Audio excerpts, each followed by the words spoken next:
અમદાવાદમાં કોંગ્રેસના કોર્પોરેટર સામે ઉઘરાણાનો આક્ષેપ.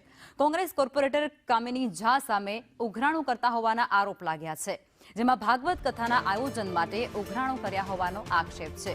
કોંગ્રેસના મેન્ડેટ પરથી ચૂંટાયેલા નિકુલ તોમરે આ આરોપો મૂક્યા છે, જેમાં કામિની ઝાએ નિકુલ તોમર વિરુદ્ધ પોલીસમાં અરજી પણ કરી દીધી છે. નિકુલસિંહ તોમરના માણસો ધમકાવવા માટે આવતા હોવાના આક્ષેપ કામિની ઝા દ્વારા લગાવવામાં આવી રહ્યા છે. તો આ મુદ્દો અત્યારે સામે આવ્યો છે. કોંગ્રેસના મેન્ડેટ પર કોર્પોરેટર બનેલા નિકુલસિંહ તોમર અને કોંગ્રેસના કોર્પોરેટર કામિની ઝા આમને સામને આવ્યા છે.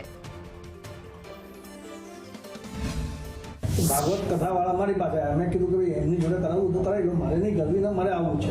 તો એ લોકોનો આગ્રહ એવું હતું ત્યાંની જનતાનું કે નિકુલસિંહ ના હોય તો કથા નહીં થાય.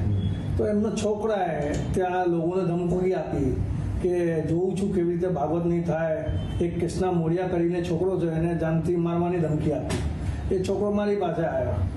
મારી ખાનદાની એવી હતી કે મેં એને સમજાવીને મોકલી દીધું. બેનની ખાનદાની એવી છે, એમની ફિદરત જ છે ધોકા આપવાની, જે તમારી ભગવાન છે. આપ જોઈ શકો તો 10 અરજીઓ છે, જેમાં પહેલે બેન કરે છે કે ભાઈ આ કોન્ટ્રાક્ટરો ચોરી કરે છે, પછી 2 દિવસ પછી એક બેન લખે છે કે આ કોન્ટ્રાક્ટરોનું કામ સારું છે. वो यहाँ से बोल करके फिर तोमर साहब के यहाँ गए. तोमर साहब ने बोले जो हमारे दुश्मन के तुमने क्यों गया, हम चंदा नहीं देंगे, हम देंगे 11,000, उससे जास्ती नहीं दूंगा, मैं नहीं आऊंगा.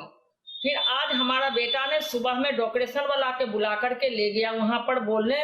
तो रात को 2 लड़का के पिला करके गाली दिलवाया वहां पे, और फिर उसके बाद जा करके मेरे वहां पर धमकियां दिया, जो तुम्हारा बेटा कैसे करता है भागवत का डेकोरेशन करता है वो मैं देखता हूँ.